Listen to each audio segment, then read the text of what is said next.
G'day, Aussie Bonsai bloke, here you go. Well, today guys, we've got my apple tree. Had this for 10 odd years, pulled it out with a tractor, created some scarring on the trunk, then I carved it out, and I've never been overly happy with this tree. The outside structure of it's doing pretty well, so anyway, I'll clear that off and then I'll show you why this is a huge risk today.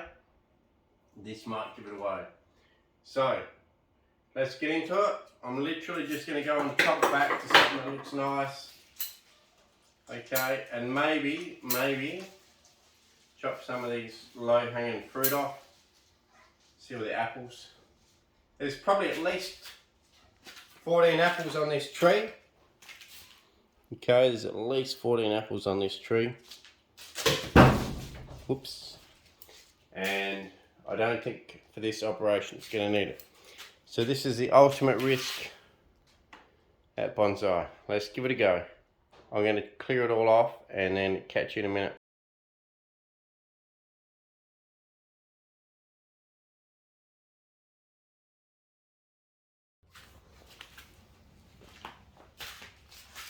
G'day guys, welcome back. Well, here we are.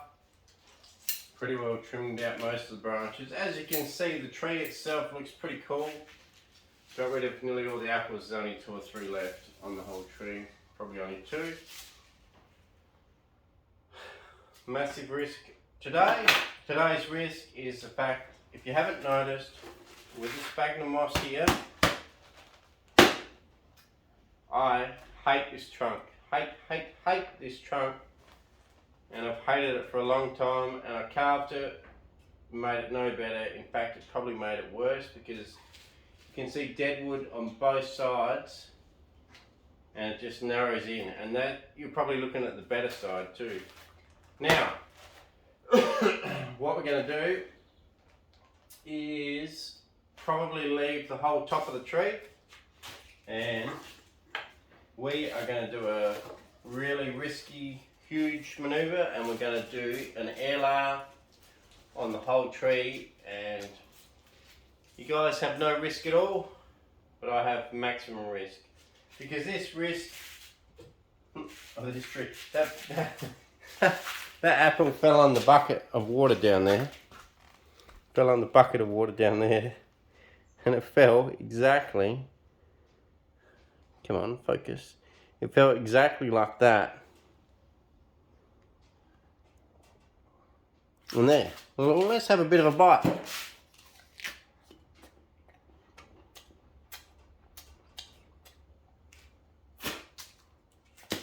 Eat it if you were starving, but very sour and dry. Right. Let's do it. So what do we got to do first? First of all, let's bring up the old bucket of water. Soak up the old sphagnum moss. Sphagnum moss should give it away as a bit of an air layer, I guess.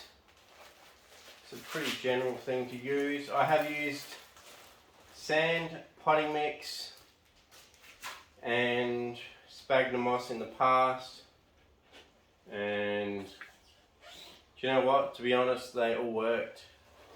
I even had one of my air layers that was completely in an ant's nest, as in there was an ant's nest living in there.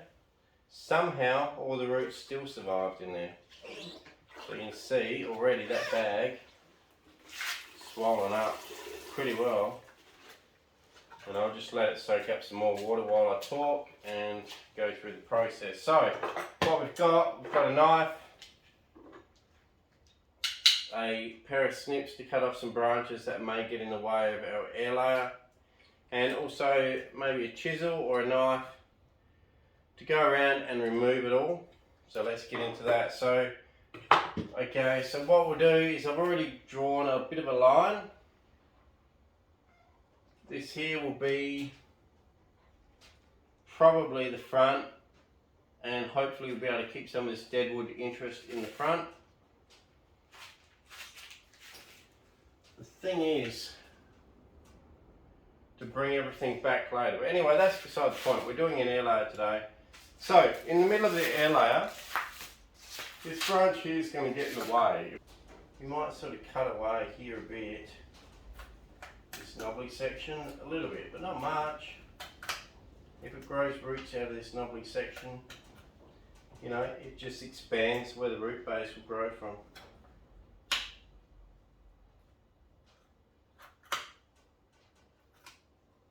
Right, now what we want to do is we want to grab our knife. This is a box knife or a Stanley knife, whatever you want to call it. We're just going to cut some really deep cuts. Keep the other hand well away because, you know, it could slip out at any time. It's not like doing it on a little baby,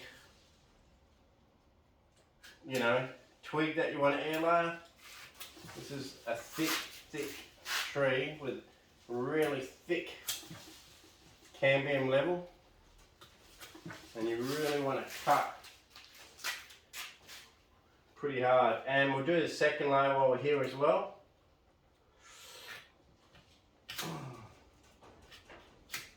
Okay, around here. And what you want to do is, by creating this gap between the top and the bottom, what you're actually doing is creating a layer where the roots have to form, because if a callus tissue builds up here, it cannot bridge back to here. If you have too narrow a gap, what will happen? The callus from the top will form back to the bottom and away it will go and it'll bridge the gap. So the reason we're doing such a big gap, the wider and the fatter the cambium, so the wider the trunk, the fatter the cambium this way, the wider the gap you have to do here. And we're just going to cut around there pretty brutally, and I'll go around the back as well. Okay. And keep the other hand well out of the way, or you'll end up with a serious injury, and I've had enough of those lately, so I don't want any more. Right, so I've just cut pretty hard into that. A way to know whether you've gone deep enough is when you go to lift this up. I'm using a chisel. You can use a screwdriver, a knife. Basically, when you go to lift it, if you can't lift it back to that smooth layer here, then you haven't gone deep enough with the cuts. And so far, it seems to be lifting up pretty well along that cut. You just swap sides and position. And let's do the other side, see if we've cut deep enough there.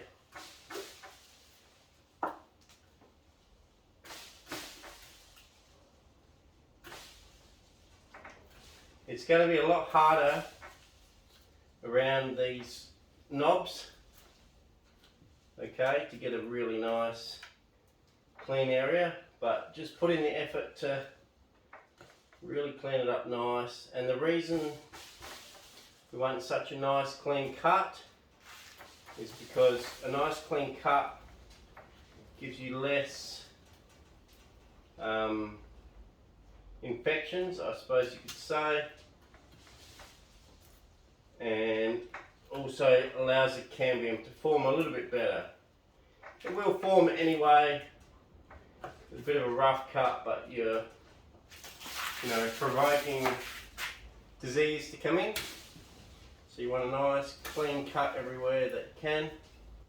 And then what you've done is you've created a nice wide gap, gone right through the cambium layer, so that way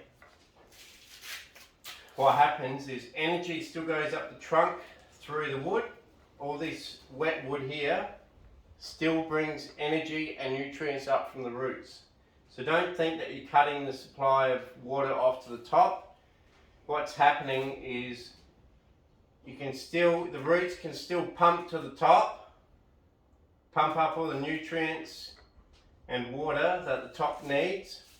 But what's going to happen is when the top gets food from the sun, photosynthesis, what's going to happen is when the leaves get food from the sun, instead of it being able to get back down through the trunk and into the roots, it'll be stuck. The energy will be stuck at the point that we cut it here. So what will have to happen is if it wants to survive, which I hope it does, what will have to happen is it'll have to create some callus here, which is like a bulging sort of a yellowy mucus which forms here, and then it'll have to push out roots from there and grow into some soil that we put here. And that's the only way this tree can survive, because the nutrients that gets collected in the leaves or the sugars cannot get back down to the roots anymore, so it has to form new roots in a new area to survive. And then what happens is when there's sufficient amount of roots there, and believe me, the whole time the roots of this tree are going to be depleting, which is why I've left it till midsummer, so that the roots in here have got good amount of energy. But believe you me, the roots are going to be depleting, so there's only a certain amount of time frame you can keep doing this for until the roots run out of energy, especially because we've done the whole tree at once. Okay, if we were going to pull out 2 trees from this, what we could do, if you had 2 branches to air layer, you could do one year, one the next, and that way the roots are still being fed permanently energy or sugars from the leaves, because you're only doing one at a time. But because we're doing a whole trunk chop, this is literally go or no, like failure or success. This is like gambling, all your money on red or black at the pokies.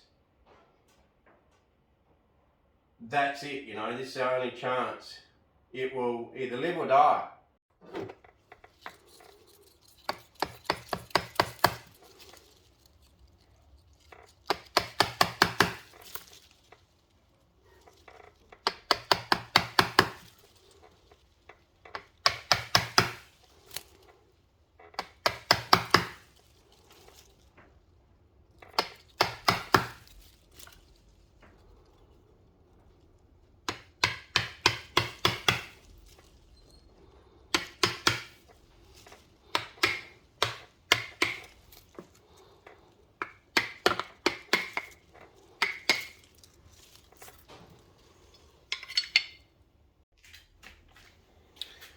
G'day guys, well, I will say there is a couple ways of doing this.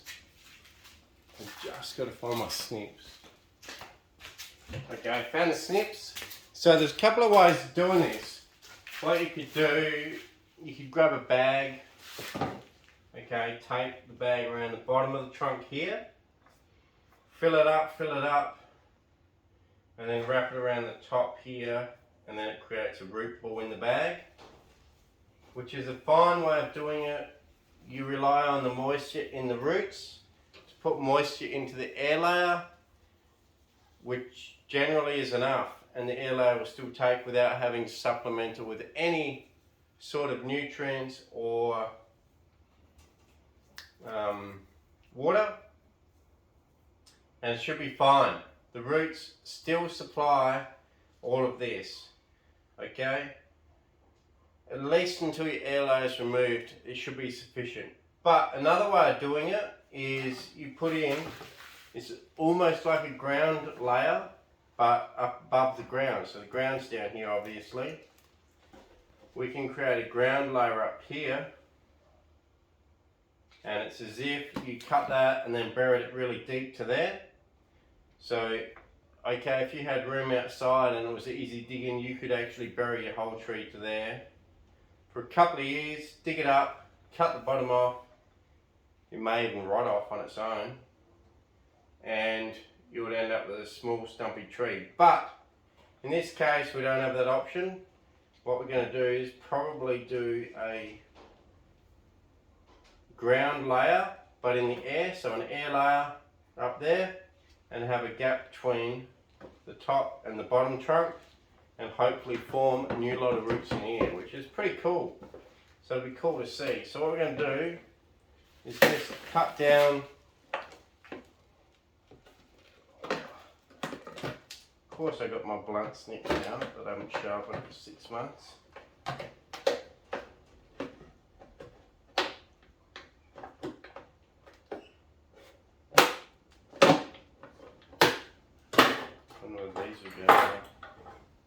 So yeah, basically what you're doing is you're going to cut out the shape of the tree. Okay, so we've gone like that so that we can open it up. But now we've got to cut out basically the thickness of the tree that we want. Do a few general marks. And just cut that out on the inside. So here we go. I'll show you through the whole thing. The whole thing that I'm doing anyway, like, you might have your own way, you might do it in a plastic bag. One thing I like about this way of doing it is you can control the amount of water that the air layer gets. Okay, because you can put, in my case, I'll have an automatic water system sprinkler in the air layer itself, but depending on how you would like to do it yourself, you can either hand water it. Probably every second time that you hand water the actual tree would be a good time to, you know, water this top compartment, because the bottom one will probably still need watering twice as much as the top one. A downside to this though, guys, girls, whoever, is the fact that if you go away for a week or two, you don't have an automatic watering system, okay, and you get someone to water for you, they only water the bottom of the tree, this top could dry out, okay. If you have it wrapped in plastic, that won't happen. And if you plan on not going away, that won't happen. Or if you have an automatic watering system like me, that won't happen. So for me, it's almost a no-brainer. I'm just going to cut out a hole, wrap it around the tree, and have an automatic watering system inside this one, as well as the actual tree. Keep an eye on it, and hopefully the tree survives, everything survives. Now it is a big risk, because I'll tell you why the big risk is because I don't have a backup plan. This is my plan. There's no backup plan with this one, because we are doing the whole trunk. Okay, and that's where the biggest risk is in this whole operation, is the fact we're doing the whole trunk. If you were doing one branch, like I said before, less risk because the other branch will take over. But in this case, we're doing the whole lot. So hopefully we'll wrap it around there. Whoa, I cut it way too big. What the heck are you doing, Sammy? Actually, it's alright. I'll bend it like that. Won't be too bad. So I'll bend it like that. I'll put some tape around it and tape it to the trunk like that, which is fine. Put in a bit of mesh where there's a hole, and it will actually work out pretty well. But yeah, this section here was cut a bit wide, bit of a gap. But I'm going to put some gutter guard in here, same as you would in a pot. Gutter guard, wrap it around, tape it up so it's tight like that. Gutter guard in here. We're going to fill it up. Hopefully we get some roots. So I'll get everything ready and I'll catch you in a second. Okay guys, let's get this wrapped around again. You can see I cut the hole way too big, got carried away.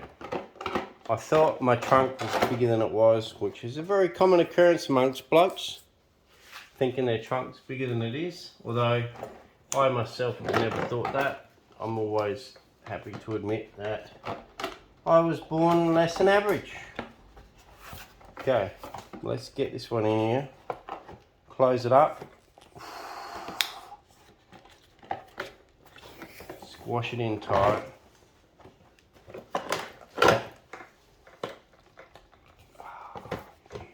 Oh yeah. Oh yeah. Okay, and that is going to leave us a big basin still for soil, sphagnum moss, whatever you want to call it.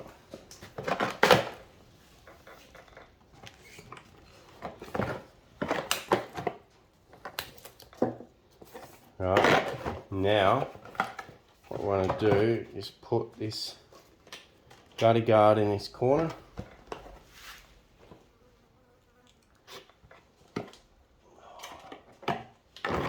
Yeah. Okay guys, we've got a zip tie to pull. See how the levels are different here? Where it's bending weird, we've got zip ties to pull that up straightish, we hope. Okay, so that's pretty good. Okay, so it's straightish there. We just got to put our gutter guard in over here. Alright, I could probably show you that now. Literally, we're just gonna chuck it in like that and then start filling up with stuff, but obviously up here. Okay. And any gaps that look like it's gonna spill out stuff, I'll put a bit of sphagnum moss in first because it's nice and coarse. Okay, and that will block any gaps up. We'll see how we go, and hopefully it all works out. Okay guys, so when I lift this one here up to try and put this guard in and get it high enough for the air layer, this branch is getting in the way. And yes, it does feed back here, but then it comes around here and possibly feeds back there anyway from this back branch. And if that bit dies, so be it. I'm not too worried. I'm more worried about the fact I can't get the pot high enough. So let's cut that off.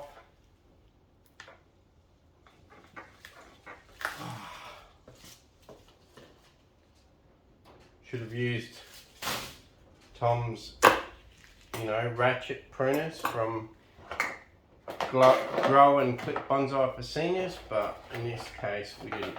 So now we can get up a lot higher. You guys won't be able to see too much there, but hopefully enough.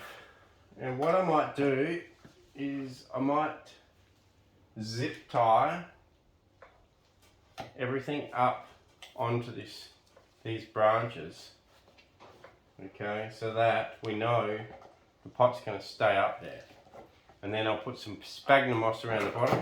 So what the plan is I'll get some sphagnum moss, I'll fill it around the bottom where there's anywhere I think it's going to leak out. Okay, we've got some gutter guard in there as well, but I've got to get some zip ties, so let's do that. Hang on guys, just before you go ahead and zip tie everything up, I just want to show you that I'm going to put some Clonex over all the cut marks. Okay, so let's put some Clonex there, and I believe that probably keeps some of the bacteria away, and also is an acid which creates damage, which induces, new roots to form. Any sort of damage on a tree creates new branches or new roots. So let's put this on here like this. If you haven't had any kids yet, I would suggest not to touch this with your finger like I am. I was just too lazy to go and get a brush. Okay, so there we go. Let's get this up here with some zip ties. So here we are. Probably somewhere about here I believe will be good. I want to double this zip tie up, so I'll put another one on.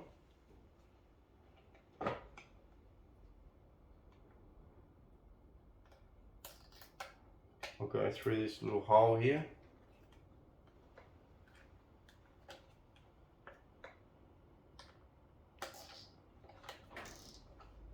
Alright, that's got that zip tied up. Let's go around the back, find something to zip tie.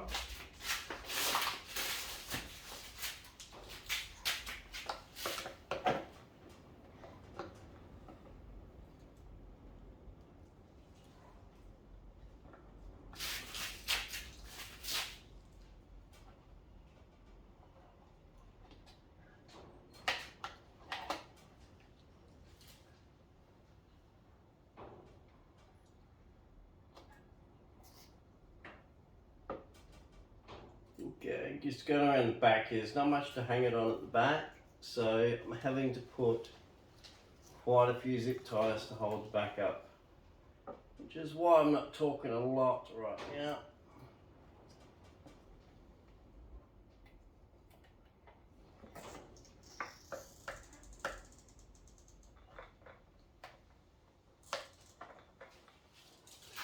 Right,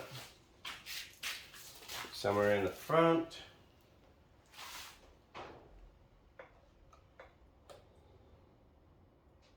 So yeah, it'll be pretty good. It'll be a good. One thing is a benefit about doing an air layer like this, which is a ground layer in the air basically. And I mean, a normal air layer is the same. You're using a plastic bag to hold soil in the air, so it is basically a ground layer in the air.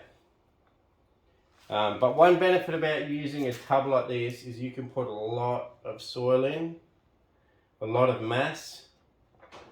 Okay, so that's actually pretty sturdy. I'm actually pretty happy to leave it at that, probably. I'll do one more at the back. One benefit about using a whole pot like this is you can get a lot more in than a plastic bag. A plastic bag seems to shrink as you try and build up, and you don't seem to be able to get enough stuff in there. So this way of doing it, you seem to be able to get a lot more soil and stuff in there. And another big benefit of doing this air layer like I am is that if it takes and if it works, which we hope it does, but certainly no guarantee at all, not even close to a guarantee on this. If it does work, it'll mean that our new pot, okay, can be a little bit bigger than this one here, but way smaller than this bottom one. So this apple tree will be able to survive on way less soil than what it currently is now. Because that is a massive pot, super heavy to lift, and we're not going to have to deal with that in the future. So what I'm going to do now is just squash in a little bit of sphagnum moss where we have to.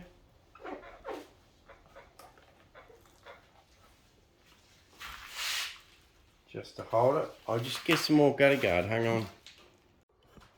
Okay guys, so in there we've got some more gutter guard. Anywhere where there's a bit of a hole, like you can see, got some gutter guard over it. What we'll do, okay, a little bit of sphagnum moss around the bottom layer where any hole can develop.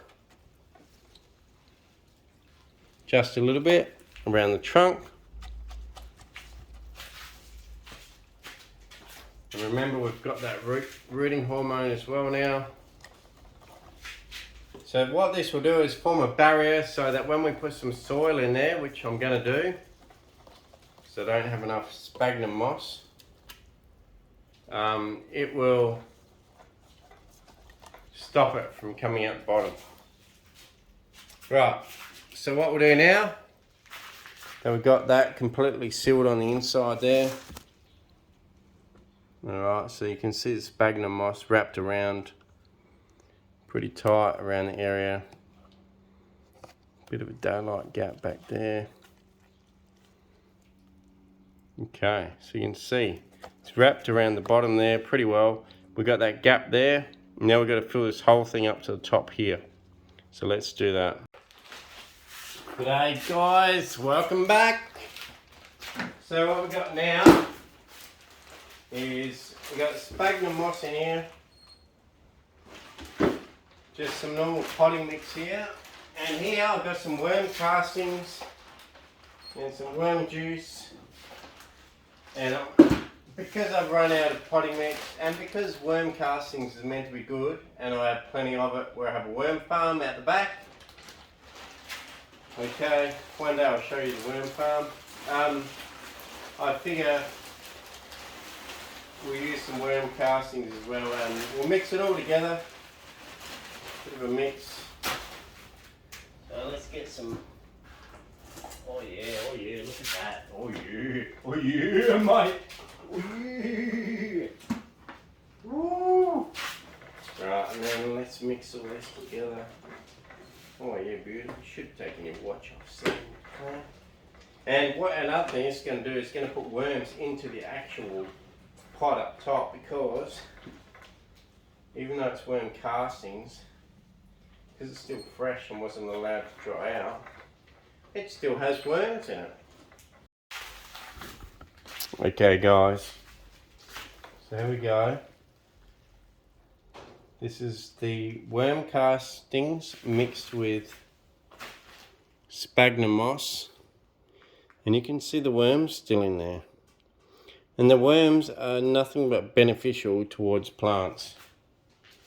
I will say I've never seen worms die from fertilizer, even chemical. So don't be too worried about chemical fertilizer.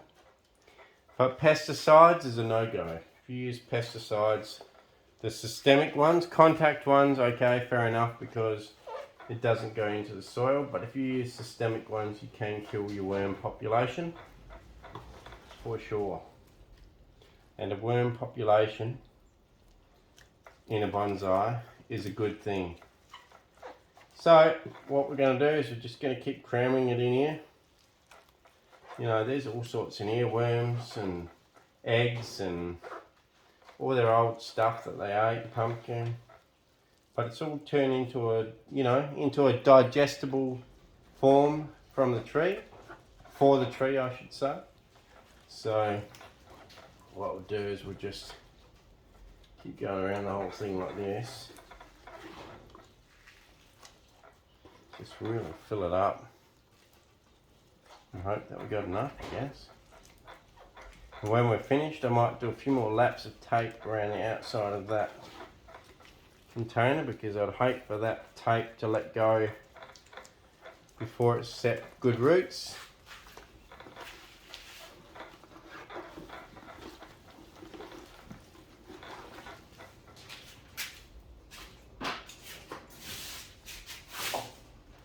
This air layer will just take off fine, and if it doesn't, well, the tree's dead and all of that effort was for nothing and we've lost a pretty nice top of a tree. But at the end of the day, like I said at the start of the video, I wasn't overly excited about this tree anyway because of the reverse taper, and it just didn't excite me at all. So if it does die now, so be it.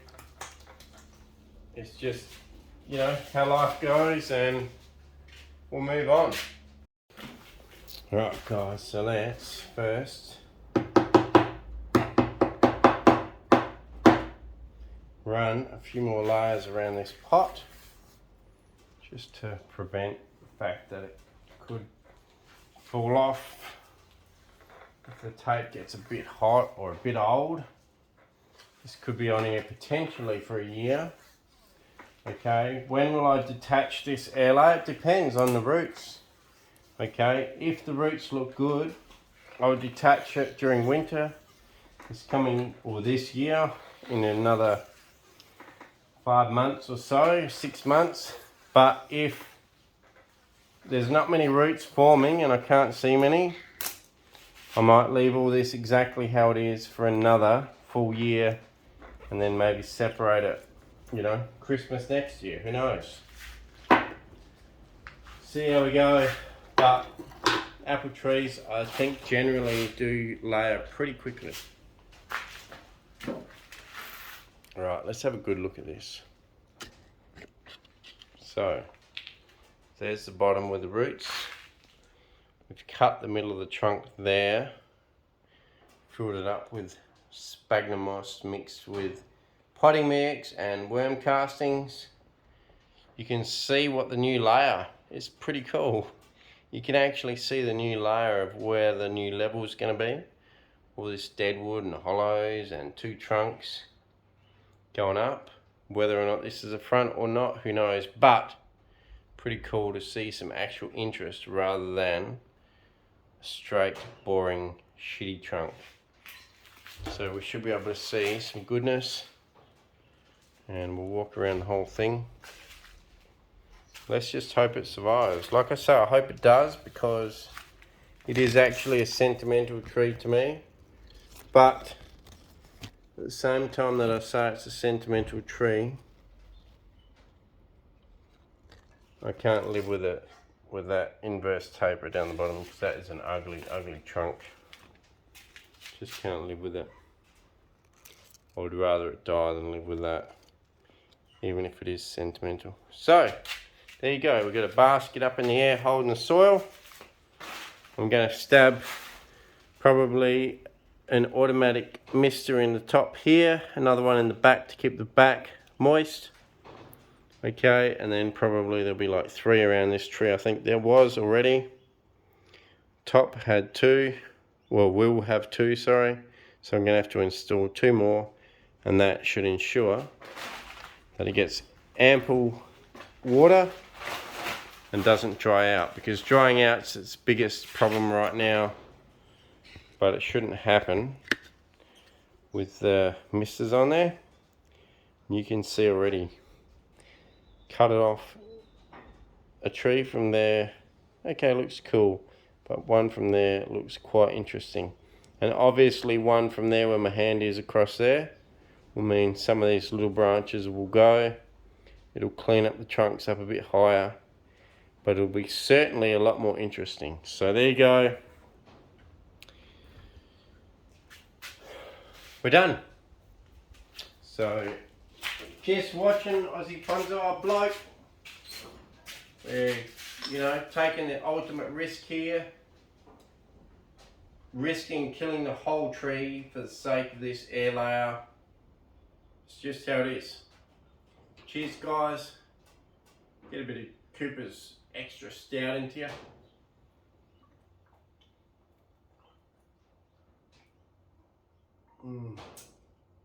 Bloody beauty. No worries, guys. Air layer, if you're not happy with the tree. If you like the top half but the bottom half is rubbish, try an air layer. Normally late spring, early to mid-summer should give it enough time to take roots before winter. But if you don't have enough roots by winter, there is absolutely no harm in leaving your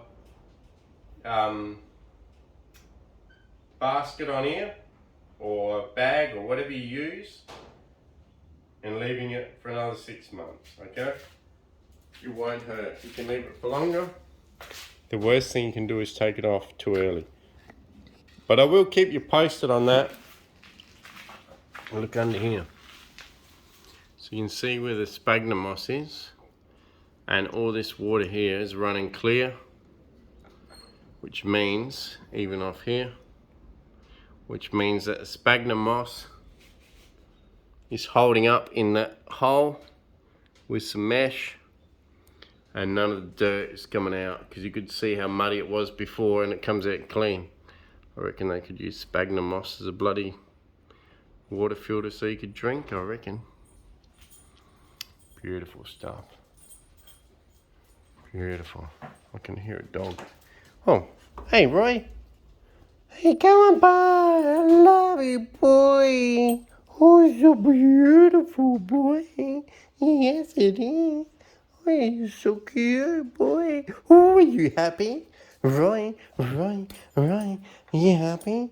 Roy, why's your tail wagging? Why's your tail wagging so much? Where's your boy? Where's our boy? Roy, Roy, Roy, how's the boy? You are a cutie. Yes, you are. You're a cutie. I'll grab your tail. I got your tail.